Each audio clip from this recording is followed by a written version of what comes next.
इस्लाम कहता है, जो कुरान कहता है, तो हम लोग कहाँ होते?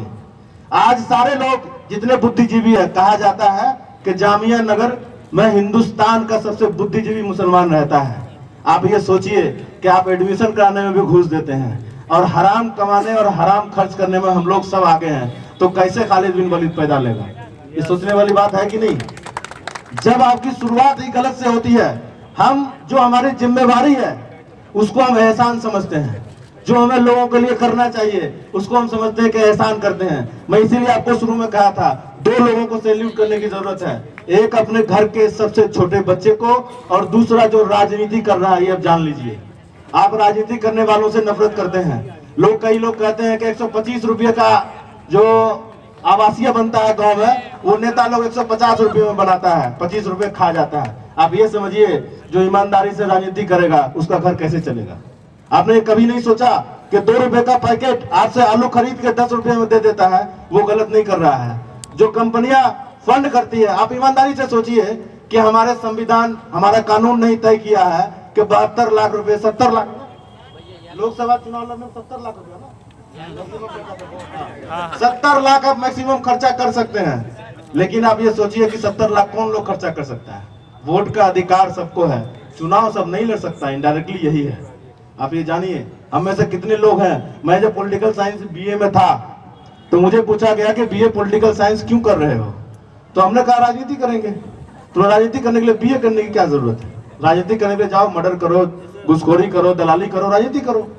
हमने कहा कि हम पढ़ लिख के जाहिलों को सरदार नहीं मानेंगे, चाहे दुनिया हमें कुछ भी कर ले, हम पढ़ेंगे और जितना वक्त मिलेगा उतना हम राजनीति करेंगे, और जिसके पैसे से राजनीति किए हैं, जो हमने पढ़ा है वो उनको बताएंगे। और आप यहीं से देखिए कि जो जिसके पैसे से राजनीति करता है वो उसी का काम करता है। तो हम लोग किसी एमपी, एमएलए, सीएम, पीएम को क्यों गाली बकते हैं? दूसरा सवाल आता है शिक्षा पे। शिक्षा जो दो तरह से है, एक तो है कि 0 से 6 तक directive principle of state policy में है कि आप 0 से 6 तक के बच्चों को आप शिक्षा और स्वास्थ्य की तमाम फैसिलिटीज मुहैया कराएंगे, और आगे फिर है 6 से 14 में संविधान की धारा 21A के तहत। आप ये बताइए, आज सवाल सब लोग पूछते हैं कि पीएचडी 30 साल में की क्यों करते हो? कई लोग देखें, जाइए प्रोफाइल देखिए, गूगल सब बताता है। शिक्षा मंत्री 26-27 साल में एमए किए हैं, देखा है कि नहीं? 26-27 साल में उन्होंने एमए किया है, और हम 30-32 साल में पीएचडी करते हैं तो उनको सीना पर सांप लौटने लगता है कि इतना बुढ़ापा हो गया, पढ़ रहा है। हम जो पढ़ते हैं, हमें चाहिए कि कोई एक ऐसी व्यवस्था हो जिसमें हम अपने ही पैसों से कोई ऐसा एक सिस्टम डेवलप करें। यहाँ पे कोई ऐसा सिस्टम हमको नहीं दिखता। मैं 14 साल से यहाँ हूँ, कहने को वनवास हो गया है मेरा। 2005 में मैं आया था, आज 19 है, लेकिन कहीं आपको नहीं लगता मेरे 2 बच्चे हो गए हैं। अब मैं सोचता हूँ कि उसको पढ़ाऊंगा तो घूस देना पड़ेगा तभी पढ़ा पाएंगे, वरना 4000-5000 कहाँ से हम पैसा लाएंगे? कम्युनिटी स्कूल आपने बनाया नहीं, प्राइवेट स्कूल के प्रांगण में हम लोग प्रोग्राम कर रहे हैं। आप बगल में जामिया है, कोई ऐसा रिसर्च नहीं है। सरकार जो आप पे इल्जाम लगाती है आप मान लेते हैं। Contribution of Indian Muslim in nation building पे कोई प्रोग्राम नहीं है आपका। आपने अपने जनरेशन को धुंधला इतिहास बताने लगे हैं, तो आप ये समझिए आपकी अगली जनरेशन अंधी पैदा लेगी। फिर इल्जाम सरकार पे नहीं लगना चाहिए, क्योंकि आपने कोई इंतजाम नहीं बनाया है। राजनीति में आप जो राजनीति करते हैं उससे आप नफरत करते हैं, तो आप ये समझिए कि कल को कोई राजनीति में नहीं आएगा। इस प्रोग्राम कराने में जितनी दिक्कत हुई है, समझिए हम लोग सोच रहे थे कि एकदम पॉलिटिकल प्रोग्राम हो, राजनीतिक लोग को हम लोग इन्वॉल्व नहीं करेंगे। लेकिन आपको फिर देखना चाहिए कि राजनीतिक लोग अगर आपके बीच में नहीं होंगे तब प्रोग्राम नहीं करा पाएंगे। तभी हम लोगों ने परवेज भाई को कॉल किया कि देखिए हमको परमिशन नहीं मिल रहा है, और उन्होंने जो योगदान दिया हम चाहेंगे कि आप लोग ताली बजाकर उनका स्वागत करें कि उन्होंने हमें फिर लीड किया और बताया। कई लोग थे जो यहाँ पे, बहुत सारे बच्चे जो स्कूल कॉलेज में पढ़ रहे हैं, उन्होंने भी अपना योगदान दिया, तब ये प्रोग्राम आज हो पाया है। आप ये समझिए इतने मुश्किल दौर में है। लेकिन मैं अक्सर एक चीज कोट करता हूँ, साद साहब का एक 4 लाइन है कि मुश्किल कोई आन पड़ी तो घबराने से क्या होगा, मुश्किल कोई आन पड़ी तो घबराने से क्या होगा, जीने की तरकीब निकालो मर जाने से क्या होगा, जीने की तरकीब निकालो मर जाने से क्या होगा। सब मिलकर आवाज उठाओ, सब मिलकर आवाज उठाओ, तो साहब पे रोब मिले, हम तन्हा जुगनू हैं, हमारे जगवाने से क्या होगा। सब मिलिए, नहीं तो आगे पता है क्या होगा कि आप शादी ब्याह भी करेंगे तो परमिशन लेना पड़ेगा, आप रिश्तेदार के यहाँ भी जाएंगे तो परमिशन लेना पड़ेगा। और सियासत तो खैर छोड़ दीजिए, सियासत को हमने गलत समझ ही लिया है। जो लोग ये कहते हैं आज के हमको सियासत से नफरत है, ये समझिए कि वो अपने मुस्तकबिल को जहन्नम में भेजने का रास्ता ढूंढ रहे हैं। आप अपने मुस्तकबिल को गर्त में भेज रहे हैं। आज कोई आता है आपके बीच और आपको बताता है कि हमने ये खरीदा, ये खोला, ये बनाया, आप मान लेते हैं। आप जाइए, मैं अपने बच्चे का, क्योंकि मेरे पास जो रिसोर्स है, मैं अपने बच्चे का सरकारी अस्पताल में इलाज कराता हूँ। टीका नहीं मिलता है वहाँ, प्राइवेट में मिल जाता है, सरकारी में नहीं मिलेगा। आप जाइए, अभी मोहल्ला के लिए खुला है ना, आप जाइए, मजाल ले जो महंगा टीका मिल जाए, मजाल ले जो महंगा आपका जांच हो जाए। ये जो चूचू का मुरब्बा हमको देके बोलता है चूसते रहो, और फिर चुनाव के वक्त में हम लोग बिना किसी रिसर्च के, क्योंकि हमारा पढ़ाई नहीं है, हम पहली वो कौम है जिसको पहले पढ़ने बताया गया था, और हमने समाज से जुड़ी हुई चीज को पढ़ना ही छोड़ दिया है। सब अपने अपने जीवन में बिजी हैं। तो आपका कोई जब सिस्टम नहीं होगा तो आप क्या करेंगे? हम लोग कुछ भी कर ले, चुनाव से 3 महीना पहले लगेगा कि बात जबरदस्त है, सरकार चली जाएगी, कोई अच्छी सरकार आएगी। चुनाव के बाद फिर कोई भी आएगा वही काम करेगा। तो ये जो प्रोग्राम है, ये जो संविधान जो हम लोग मना रहे हैं, इसमें आप पढ़िए कि कौन कौन लोग संविधान सभा में थे। हमने हजरत मोहानी का बर्थडे लोग भूल गए, अपना बर्थडे सबको याद है, किसी को हजरत मोहानी का बर्थडे याद नहीं होगा। हालांकि 1 जनवरी को ही है, साथ में भी मना सकते हैं हम लोग। मौलाना आजाद ने जो इस देश के लिए किया वो हम लोग को नहीं पता है। मौलाना आजाद को प्राइवेट स्कूल नहीं गए थे, उन्होंने घर में ही तालीम ली थी, क्योंकि घर पहले वैसा हुआ करता था। आज हमने घर को सिनेमा घर बना दिया, मिनी सिनेमा घर। टीवी का जो वो क्या नाम है, इंची नापता कि किसके घर में कितना इंची का टीवी है। तो आपका बच्चा क्या करेगा? टीवी देखेगा। टीवी देखेगा तो फिर जैसे वहां पे अपना जो जिस तरह से बात करते हैं वो लोग गार्जियन से, वो काम करेगा। तो हम कितना भी कर लें, हम कितनी भी कोशिश कर लें, आप देखिए, मैं बोल रहा हूँ जरा सोचने के लिए। हमारी बात गलत लगे तो मैं शाहीन बाग जामिया नगर में आपको दिन भर मिल जाऊंगा, कभी भी रोक के आप हमको पूछ सकते हैं।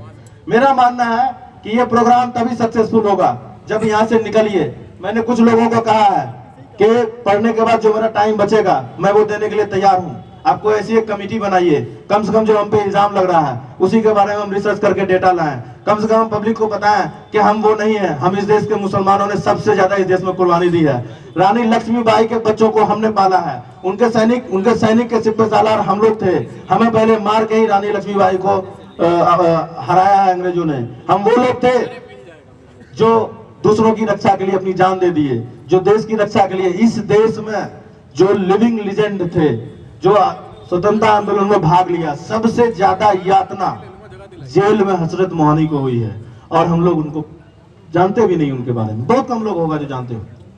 यही जो आपका सिस्टम है, जरा एक बार कोशिश करके तो देखिए, एक बार रिसर्च करके तो देखिए, एक बार पब्लिक में डिस्कोर्स आने दीजिए, तब ना आपका जानेगा। आज आपका इतिहास आपका बच्चा भी नहीं जानता, तो दूसरे के बच्चे से कैसे उम्मीद करते हैं कि दूसरे लोग हमारे साथ आए हैं। और जानिए, देश कोई कम्युनल नहीं हुआ है, यकीन मानिए। जब तक इस देश में संविधान रहेगा देश कम्युनल नहीं हो पाएगा। लेकिन एक बात और बताइए कि एमएलए एमपी हम लोग धर्म पे ढूंढेंगे, अब मुख्यमंत्री प्रधानमंत्री सब लोग कहां से लाएंगे? हो सकता है क्योंकि वही एमएलए सब मिलकर एक मुख्यमंत्री बनेगा, एमपी सब मिलकर एक प्रधानमंत्री बनेगा। तो जब आप अपने धर्म से एमएलए एमपी ढूंढ के मुख्यमंत्री सोचते हैं सेकुलर हो जाए, तो अगला भी अपने धर्म पे अगर एमपी एमएलए ढूंढता है तो आपको बुरा क्यों लगता है? आप ये सोचा है कभी कि आपको भी वही चाहिए? आपने कभी कैंडिडेट को देखा ही नहीं, और कैंडिडेट हम लोग चुनने की हैसियत भी नहीं रखते। कोई ऊपर से नेता होगा 10 करोड़ लेगा, वो जिसको टिकट देगा उसको हम लोग वोट देने के लिए मजबूर होते हैं। कभी निर्दलीय कैंडिडेट को एमपी का चुनाव जीतते देखा है? आज के दौर में कोई नहीं जीत सकता, जितना भी काम कर ले। हम जितना, अभी एक मेरे साहब हैं फेसबुक पे बहुत लिखते हैं, उसने एक दिन लिखा ऐसे मजाक में कि यहाँ एमएलए का चुनाव होने वाला है, क्राइटेरिया ये होना चाहिए कि पढ़ा लिखा हो, 40 साल से कम हो, समाज में जितना हैसियत हो वो योगदान देता रहे। मैंने कहा कि मेरे पे क्या विचार है? हम पीएचडी कर रहे हैं, राजनीति शास्त्र से हैं, पढ़े लिखे भी हैं, हर मुसीबत में मिल जाते हैं, तो फिर अगला डिस्कशन ही बंद हो गया। समझ रहे हैं? जब आप पढ़े लिखे लोगों को सपोर्ट नहीं कीजिए, मैं कैंडिडेट नहीं हूँ, ये मान लीजिए मेरी औकात नहीं है चुनाव लड़ने की, तो मैं कैंडिडेट नहीं हूँ। मैं कैसे बोल रहा हूँ कि क्राइटेरिया तो सेट कीजिएगा ना, कि कम से कम मिनिमम इस क्राइटेरिया पे जो होगा, क्योंकि ये जामिया नगर है, मिनिमम इस क्राइटेरिया में जो खड़ा होगा उसको हम वोट देंगे। कि हम अगर पैसा से वोट लेंगे तो 500 रुपया खर्चा करके आपका वोट ले लेगा। मैं चुनाव, क्योंकि दूसरे के चुनाव में मैंने मदद की है, तो मुझे पता है कि चुनाव बिना पैसा का आप जीत नहीं सकते। तो आपका कोई भी काम नहीं होगा, ये आप जानिए। इतने लोग अगर आज यहाँ से ये हद करके जाएं कि 2 लोग का हम सम्मान करेंगे, एक अपने ही बच्चों का और दूसरा जो राजनीति कर रहा है। आप जब तक उसका सम्मान नहीं कीजिएगा, उसको आगे नहीं बढ़ाइएगा, ईमानदार लोग राजनीति में आएगा नहीं। एक बताइए कि बबूल का पेड़ से हम आम उम्मीद करेंगे, तो संभव है? बिल्कुल नहीं हो सकता। आपको अगर आम का पेड़ लगाना है तो पहले गुठली लगाइए, उससे आम होगा, और तब जाके आपके बच्चे जो हैं वो ये सोचेंगे कि हम लोग सोचते हैं अक्सर जब हम लोग बैठते हैं तो सोचते हैं कि यार हम लोग 3-4 लोग से कहाँ देश बदलने वाला है। लेकिन यकीन मानिए, बोलिएगा तो मैं कसम भी खा लूंगा, हालांकि झूठा ही लोग कसम खाता है इसलिए नहीं खाऊंगा। मैं ये सोचता हूँ कि कल को जब मेरा बच्चा बड़ा होगा, हम कुछ नहीं करेंगे, झोला टांगते रह जाएंगे, जिंदगी बीत जाएगी। कल को मेरा बच्चा जब बड़ा होगा ना, सीना ठोक के बोलेगा मेरा बाप लड़ने वालों में से था, भागने वालों में से। और यही जो जज्बा है ना, यही हमको जिंदा रखता है। तो इतनी सी बात है, बात तो बहुत सारी है, बहुत सारे वक्ता यहाँ पे हैं। अंत में मैं फिर तमाम वो लोग जो हमें बोलने का मौका दिया, और सबसे पहले मैं जितने बुजुर्ग नीचे बैठे हुए हैं उनसे माफी चाहूंगा कि मैं एक छोटा सा बच्चा आपके सामने थोड़ा ऊंचा होकर बोल रहा हूँ। हो सके तो मुझे माफ कीजिएगा, अगर लगे तो मैं अवेलेबल हूँ, हम लोग हमारी टीम अवेलेबल है। आइए मिल के कुछ शुरुआत करते हैं, तो फिर प्रोग्राम का भी मजा आएगा, आगे भी प्रोग्राम होते रहेंगे, और आपका बच्चा भी और हमारा बच्चा सब मिल के कहेगा कि एक कमेटी थी, एक लोग थे जिन्होंने अपना सब कुछ कुर्बान कर दिया इस समाज को बनाने में। और जब समाज नहीं रहेगा, यकीन मानिए तो आपका बच्चा भी नहीं रहेगा। जिस पे बीतेगा वही जब लड़ेगा, आप नहीं लड़ेंगे उसके साथ। कई लोग कॉलेज में, जब मैं होता, मैं जामिया से पीएचडी कर रहा हूँ, राष्ट्रवाद मेरा सब्जेक्ट है। कॉलेज में प्रोफेसर लोग बोलते हैं कि शाहनवाज तुमको कुछ नहीं करना, चुपचाप रहोगे। हम बोला सर कुछ नहीं करेंगे, हम 3 साल में पीएचडी करके निकल जाएंगे। आपके सर पे ये सरकार माइक लगा देगी, और माइक के साथ साथ कैमरा भी रहेगा। बाथरूम में भी जाएंगे तो ये सरकार देखती रहेगी। सरकार किसी की भी हो, फुटबॉल जो है ना, फुटबॉल रेफरी बदलने से रेफरी नहीं बनता, उसका काम है घूमते रहना। आप घूमते रहेंगे, राजनीतिक दल आपका फायदा उठाते रहेंगे, और आप सिर्फ वोट देके घर में बैठ जाएंगे और ये उम्मीद करेंगे कि वो आपसे आपका काम कर दे। ये कतई नहीं हो सकता, यकीन मानिए नहीं होगा। और अगर आप मेहनत करेंगे तो मेहनत का फल जब गैरों को मिलता है तो हमको क्यों नहीं मिलेगा। आप ये सोचिए, आप जरा एक बार सोचिए कि हम अपने में बुराई और दूसरों में अच्छाई को उलट दें, अपनों में अच्छाई और दूसरों में बुराई ढूंढने लगे, और जो बुराई का समर्थन करे उसका हम विरोध करें, और जो बुराई का विरोध करे उसका हम समर्थन करें। पार्टी झंडा मत देखिए, तो यकीन मानिए आपका समाज बेहतर बन सकता है। और वो हम हकीकत में 125 करोड़ रुपए से ज्यादा इस इलाके से हर साल निकलता है। कम से कम एक पेंसिल तो अपने बच्चों को दे ही सकते हैं, वो आगे चल के पेपर और कॉलेज खुद ढूंढ लेगा। बहुत बहुत शुक्रिया, बहुत बहुत धन्यवाद। पीछे करो ना, थोड़ा यार पीछे करो, पीछे करो ना। बहुत ही बुनियादी बातें अभी शाहनवाज भारती साहब